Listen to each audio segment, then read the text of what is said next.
Via Justiça de hoje fala sobre os golpes financeiros. Em destaque, as famosas pirâmides financeiras. Nossos convidados, a juíza Beatriz Junqueira Guimarães, do Juizado Especial Cível de Belo Horizonte, e o advogado Guilherme Vitor de Carvalho, presidente da Comissão de Direito Penal Econômico da OAB de Minas Gerais. Numa parceria da TV Assembleia com a MAGES, Associação dos Magistrados Mineiros, o Via Justiça está começando.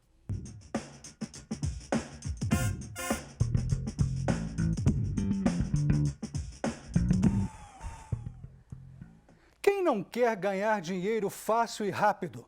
Há muitas opções de investimento.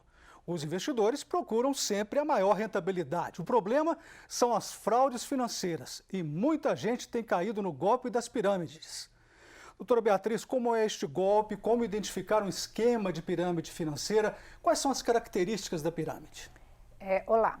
Primeiramente, as pessoas, os consumidores devem prestar atenção sobre a facilidade do dinheiro. O dinheiro vem muito depressa e eles deixam de fazer uma pesquisa, de se inteirar melhor sobre o negócio. Então, o que acontece com as pirâmides? Uma pessoa recebe o dinheiro e vai repassando para outras e para outras até chegar ao topo, naquela forma da pirâmide mesmo que a gente está. Então, quem está lá em cima tem que redistribuir o dinheiro.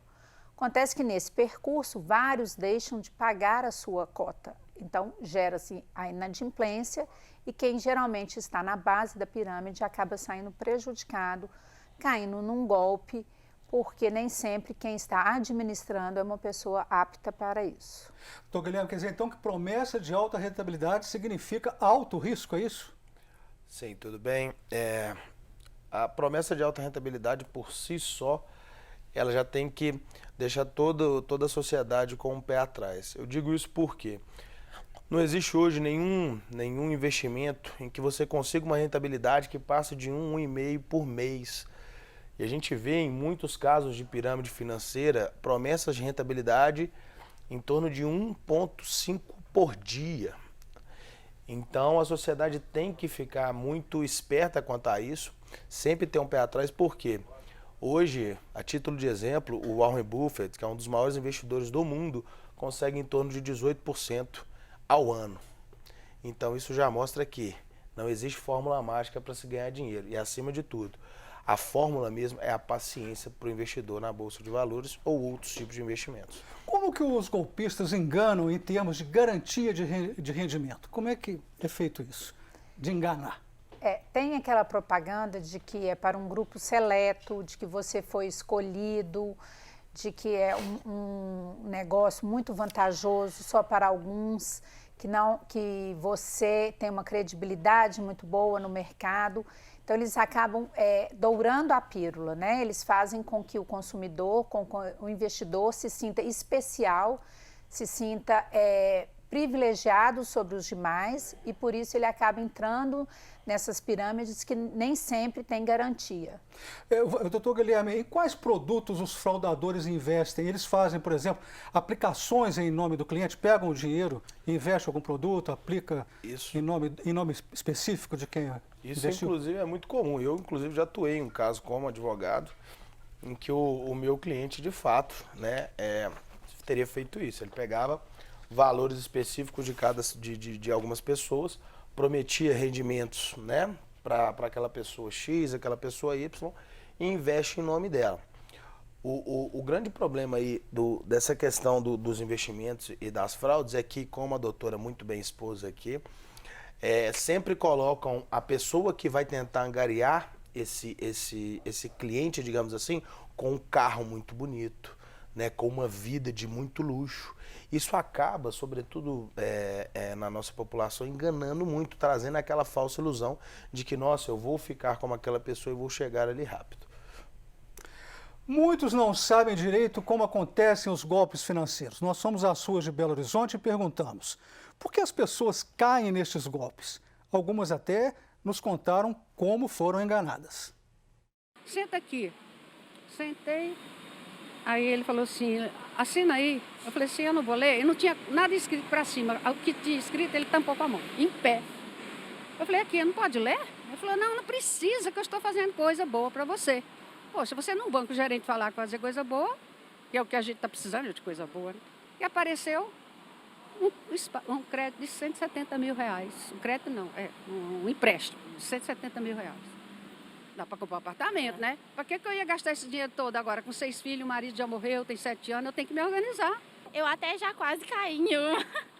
Vem dinheiro mais fácil, a pessoa cresce rápido, mas as pessoas não sabem, né, as consequências. O maior motivo seja a proposta de altos ganhos em pouco tempo e normalmente para pessoas que estão presas em perspectivas de emprego que não trazem essa oportunidade.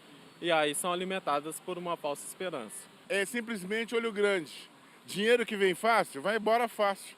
Ninguém ganha dinheiro fácil nesse Brasil.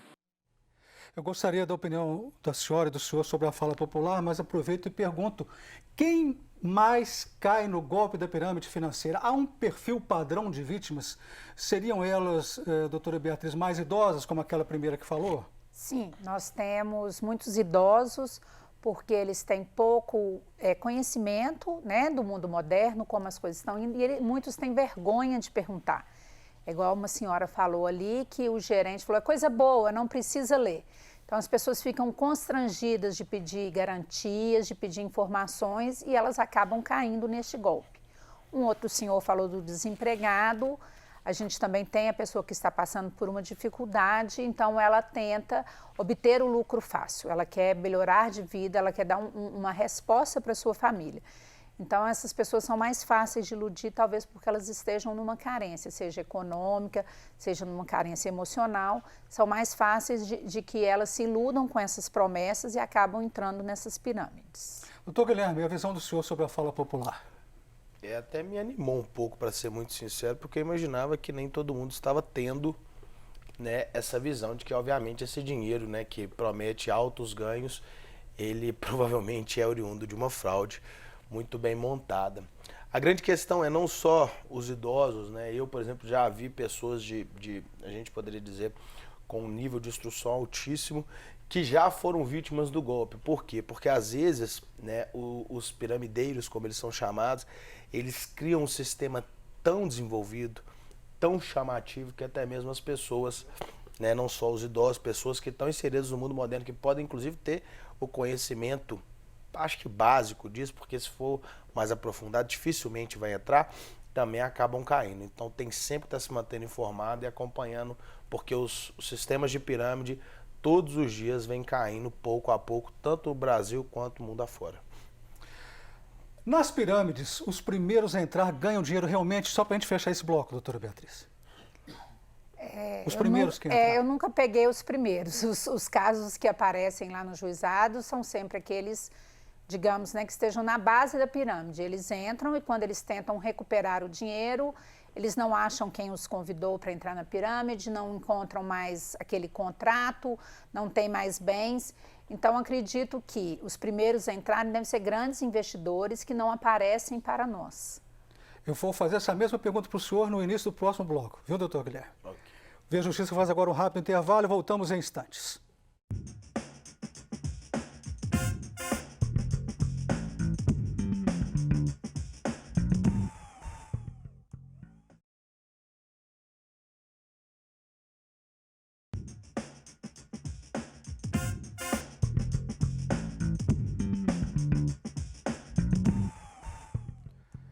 O Via Justiça de volta, hoje com o tema golpes financeiros, as fraudes financeiras como o golpe das pirâmides. Participam do programa a juíza Beatriz Junqueira Guimarães, do Juizado Especial Civil de Belo Horizonte, e o advogado Guilherme Vitor de Carvalho, presidente da Comissão de Direito Penal Econômico da OAB de Minas Gerais.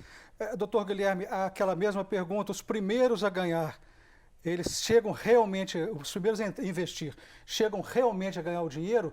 E depois, quem perdeu, é fácil recuperar esse dinheiro ou não?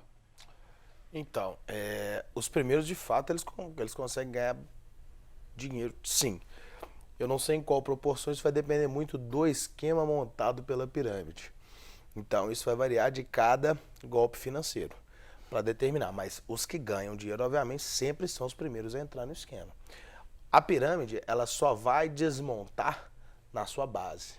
É ali, quando não se consegue mais novas pessoas para entrar no esquema, começam a ter inadimplência, como a doutora bem expôs aqui, é aí que a pirâmide desaba. Quanto à questão de recuperação do dinheiro, confesso que pela via criminal, obviamente, né, a não ser que tenha uma ação... No caso, eu entendo que vai ser só mediante ação civil, que aí a doutora acredita que possa explicar melhor aí como que se faz essa recuperação do dinheiro.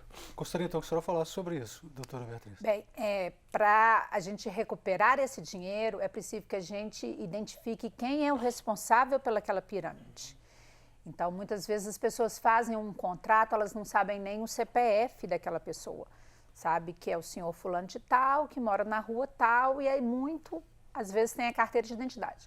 Mas que tem esses dados, a partir do CPF a gente pode começar a pesquisar se a pessoa tem bens em nome dela, onde estão esses bens, e neste caso pedir um bloqueio para que esses bens possam reverter em favor de quem foi lesado na pirâmide.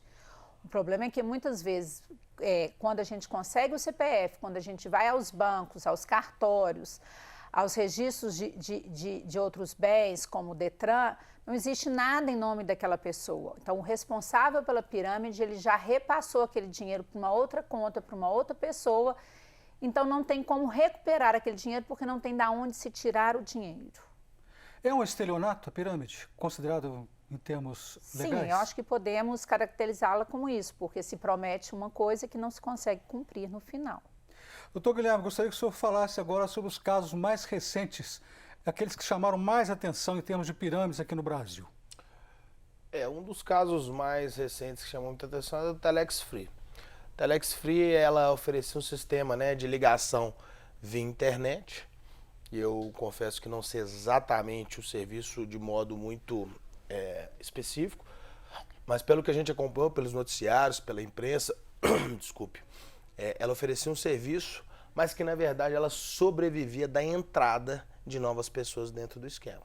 Inclusive tiveram, Estados Unidos, ela operou nos Estados Unidos também, tiveram buscas e apreensões, prisões. Aqui no Brasil também teve a prisão do Carlos, salvo melhor juízo, o nome do dono da empresa que fazia, um dos sócios, junto com o americano, que fazia a venda desse serviço.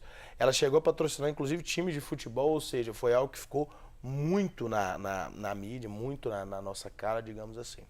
Um outro caso também ficou famoso, recente, foi da Unic Forex, que atuava no Forex, que também pegou o dinheiro de muitas pessoas ali na parte sul do nosso país, especificamente no Rio Grande do Sul, com a promessa absurda de 1,5% ao dia, de lucros. E podendo chegar, inclusive, a dobrar o patrimônio das pessoas em 6 meses. Isso foram várias pessoas que tomaram, digamos assim, o prejuízo referente à Unic também. Temos outros casos também, mas que, assim, o grande problema é que todos os dias essas pessoas que mexem com isso aparecem com novos esquemas e é necessário que a sociedade sempre fique atenta, porque pode ser grande ou pode ser pequeno, sempre tem pessoas tentando dar golpes nesse sentido com as pirâmides financeiras. Doutora Beatriz, o doutor Guilherme falou anteriormente da sofisticação, que os golpistas, eles agem, um golpe age de forma sofisticada. A senhora tem muitos casos, são frequentes lá no Juizado Especial? Sim, eles têm um marketing muito avançado, eles trabalham em vários níveis. Então, eles fazem aquela propaganda de que é um novo tipo de contrato, é um novo tipo de investimento e que poucos são escolhidos e só algumas pessoas que estão sabendo daquilo, porque muitos consumidores até tentam investigar, tentam recolher informações. Mas é igual o doutor Guilherme acabou de falar, cada dia surge um golpe novo, surge um novo esquema da pirâmide. Então, às vezes você não acha muitos elementos. Então, o que nós temos é isso, as pessoas assinam os contratos, as pessoas fazem os depósitos com aquela promessa de que vai ter um lucro alto, um lucro rápido, um lucro eficiente. E quando elas conseguem investigar mais a fundo ou precisam deste retorno, elas não acham mais a pessoa que os colocou neste esquema. E acabam desistindo de correr atrás, vamos dizer assim? Elas vão tentando até a gente chega uma hora que não tem bem nenhum. Então você fica com aquele crédito para que se algum dia a pessoa aparecer alguma coisa, algum dinheiro, algum bem no valor da pessoa, você possa executá-la. Mas a princípio elas amargam esse prejuízo. Doutor Guilherme, gostaria que o senhor falasse em termos internacionais, vamos relembrar o caso Madoff? O caso Madoff, ele ficou muito conhecido porque foi um rombo muito grande, em grandes proporções, de salvo melhor juízo, bilhões de dólares. E trouxe, obviamente, acredito que o principal ponto ali do caso Madoff foi que abriu os olhos do mundo inteiro sobre esses esquemas de pirâmide. A partir desse caso, os Estados Unidos tomou diversas formas de prevenção aos esquemas de pirâmide. Só que, obviamente, sempre essas pessoas estão evoluindo e trazendo novas formas de estar ludibriando a sociedade, conseguindo tirar o dinheiro dessas pessoas. Emocionalmente, como que ficam as pessoas que vão ao juizado lá? Doutora Eu Beatriz? estava comentando com o doutor Guilherme mais cedo isso. Muitas pessoas nem nos procuram, porque elas ficam com tanta vergonha É mesmo? do que aconteceu, de explicar para a família que pegou aquele investimento, aquela economia de anos e perdeu, que muitas pessoas acabam abrindo mão desse direito. Mas realmente as pessoas chegam lá muito nervosas, muito chateadas e frustradas, porque além de ter perdido o dinheiro, perdeu aquele sonho de que era um investimento, de que iria aumentar o valor que tinha a sua poupança, e foi vítima de um golpe. Então, aquela sensação de ter sido lesada também faz com que as pessoas cheguem lá muito baixadas, muito tristes, se sentindo muito inferiores. Para a gente fechar esse bloco, doutor Guilherme, qual a legislação que reprime a pirâmide? Nós temos a legislação 1521, salvo melhor juízo, do ano de 50 e década de 50, da época ainda de Getúlio Vargas, ou seja, extremamente atrasada, em que no artigo 2º, inciso 9º dessa legislação, há uma previsão de punição para pirâmide. E temos também, obviamente, o artigo 171, que seria o estelionato, em que, obviamente, na maioria das vezes, né, você vai ter a conduta ali tipificada como se fosse estelionato. Nós temos também um projeto de lei em andamento, proposto por um senador da República, em que vai haver uma tipificação de 2 a 6 anos. E aí sim, eu acredito que possamos ter, né, um recuo na questão das pirâmides. Agora, por óbvio que as pirâmides, geralmente elas vêm junto com outros crimes. Associação criminosa, organização criminosa, dependendo da divisão de tarefas dentro daquele contexto ali. Nós podemos ter o crime de lavagem também. Vamos falar sobre isso no próximo bloco? Podemos. O Via Justiça faz mais um intervalo e voltamos em seguida com o bloco final do programa.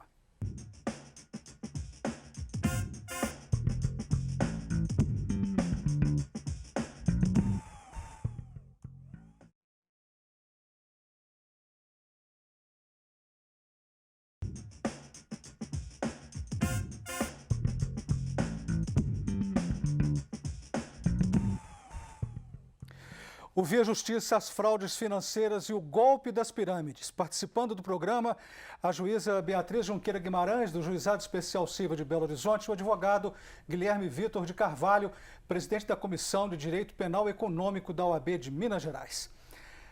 Doutora Beatriz, a internet facilitou os golpes até que ponto? Como eles aconteciam antes da popularização da internet? Antigamente as pessoas eram procuradas em suas residências, em seus serviços, ou até mesmo na rua com aquelas propostas. Pessoalmente, né? Com aquelas propostas de aderir a um contrato, de fazer um investimento, alguma coisa que tivesse um lucro rentável. Hoje, com a internet, parece que tem toda uma pesquisa por trás do seu perfil, do que você está realmente precisando, e as propostas chegam no seu e-mail, chegam no seu WhatsApp, chegam no seu Telegram. Então, com o crescimento da tecnologia, eu acho que aumentou o número de golpes e algumas propostas são mais tentadoras do que as outras. Sobre isso, doutor Guilherme, eu li que a aplicação nesses tipos de golpes de pirâmide, né, elas são arriscadíssimas. Teriam muito mais risco, por exemplo, do que uma bolsa de valores. E, no entanto, as pessoas procuram aquela de mais riscos. Como é que o senhor vê isso? Eu vou falar aqui um pouquinho até da minha experiência pessoal. Né? Sou um investidor de bolsa, né? O Brasil hoje tem uma imagem de que a bolsa de valores todo mundo morre de medo, mas dentro da bolsa a gente tem investimentos de renda fixa, sem muito risco, e de renda variável. E aí você tem que definir o seu perfil. Agora, os investimentos de pirâmides, eles são renda variável, assim, até em um nível absurdo, em que há um risco. Isso se for feito investimento, que às vezes sequer é feito, né? Simplesmente você pega o dinheiro e vai embora. Então, o que eu posso dizer aqui para todo mundo é: não tenham medo de investir na bolsa. Procurem uma corretora, né, respeitada, uma corretora com nome dentro do mercado financeiro. Existem assessorias de investimento cadastradas na CVM, com notas na CVM, com tudo, que te dão total segurança para que você possa investir o seu dinheiro da forma mais segura possível dentro da Bolsa de Valores. E há também no Sistema Financeiro Nacional fundos garantidores, né? Se houver algum problema sim. Os fundos garantidores são de renda fixa, por exemplo, em que você pode pôr fundo até 250 mil, está garantido até o limite de 1 milhão por CPF. Ok? Mas isso é de renda fixa. O renda variável é um fundo de investimento de ações, geralmente fundos de ações de maior risco, obviamente, mas que não chega nunca no nível do que se arrisca, né, nas pirâmides financeiras. Doutora Beatriz, uma curiosidade, o golpe da pirâmide, ele passa pelo banco oficial? Os bancos tradicionais? Não, muitas vezes o que acontece? O contrato é oferecido ali, aquela oportunidade pode até ser oferecida dentro do banco, mas a maioria das vezes é um vizinho que está ganhando um dinheiro fácil, um colega de trabalho, então ele lhe apresenta ali um contrato, ele lhe apresenta uma chance de investir o seu dinheiro em um produto inovador, que tem muito mais rentabilidade do que aqueles tradicionais dos bancos e que, por sua vez, tem muito menos garantias. Há outros golpes financeiros, não é, doutor Guilherme? Por exemplo, além da pirâmide, o que seria o marketing multinível? Qual o perigo do marketing multinível? O marketing multinível, na verdade, ele é lícito, né? Ele se diferencia, na verdade, da pirâmide financeira, justamente porque o marketing multinível, ele vende bens e serviços de forma, né, como sua principal atividade, e secundariamente a entrada de novos membros com alguma participação, mas ele não depende disso. São bens e serviços. Um exemplo que eu posso dar de marketing multinível é a Rinode, que muitas pessoas hoje estão dentro, que vendem os produtos da Rinode. A pirâmide não. A pirâmide, ela geralmente oferece um produto ou um serviço ou com um preço totalmente fora do mercado, ou, como bem a doutora disse aqui para a gente, fora do ar, inexistente, quando a gente estava conversando sobre o assunto, e dependem, né, principalmente da entrada de novos membros. O que acontece? Quando não se entram novos membros, ou há inadimplência, como nós dois expusemos aqui anteriormente, essa pirâmide cai e aí muita gente sai no prejuízo, em especial as pessoas que estão na base da pirâmide. Mas só para deixar claro, no marketing multinível é possível também dar golpes, não é isso? Sim, na verdade, o que talvez a pergunta esteja sendo feita, que é interessante nesse sentido, é que muitas pirâmides financeiras se disfarçam de marketing multinível. Esse disfarce é que se tem que tomar cuidado. O marketing multinível, ele é lícito. No entanto, as pirâmides se disfarçam de marketing multinível para conseguir entrar no mercado e aplicar golpes financeiros. Eu gostaria que a senhora falasse, se for possível, o mercado de moedas, é o Forex, né? O Bitcoin. Certo. O Forex a gente tem, são duas moedas, uma na proporção da outra. Mas é que eu estava conversando mais cedo, né? Nós não temos nenhum caso deste no juizado, mesmo porque precisaria fazer uma conversão. Eu acho que ainda no Brasil ainda não tem muitas aplicações desse tipo. E o Bitcoin é aquelas moedas que a gente compra pela internet e vai transformando, um vai pagando o outro com aquela moeda, que também é importante a gente prestar atenção, porque várias vezes a pessoa emite uma moeda sem ela ter lastro para isso. Então acaba sendo digamos, um falso Bitcoin. Doutor Guilherme, nós estamos chegando ao final do programa. As considerações finais do senhor? As considerações finais são no sentido de que a nossa população, a nossa sociedade tem que tomar sempre muito cuidado, né? Hoje essa questão da pirâmide está muito aflorada, né? E nada que se promete demais se pode acreditar. Sempre tomem cuidado, procurem a CVM, procurem advogados, colegas juízes, enfim, promotores, quem quer que seja da área jurídica, para estar sempre pedindo uma opinião, e pessoas também do mercado financeiro. Doutora Beatriz? Gostaria de pedir ao consumidor que preste muita atenção, pesquise, vá à internet, vá aos órgãos de defesa ao consumidor, vá aos próprios juizados, veja o que está acontecendo e não se iluda. Não existe lucro fácil e essa promessa de que você é especial e que isso é um produto único, muitas vezes ela pode estar te enganando. Muito obrigado à senhora, muito obrigado ao senhor pelas participações. O Via Justiça de hoje termina aqui. Nós conversamos com a juíza Beatriz Junqueira Guimarães, do Juizado Especial Civil de Belo Horizonte, e com o advogado Guilherme Vitor de Carvalho, presidente da Comissão de Direito Penal Econômico da OAB de Minas Gerais. Fale conosco pelo e-mail viajustiça@mais.com.br. Até o nosso próximo encontro.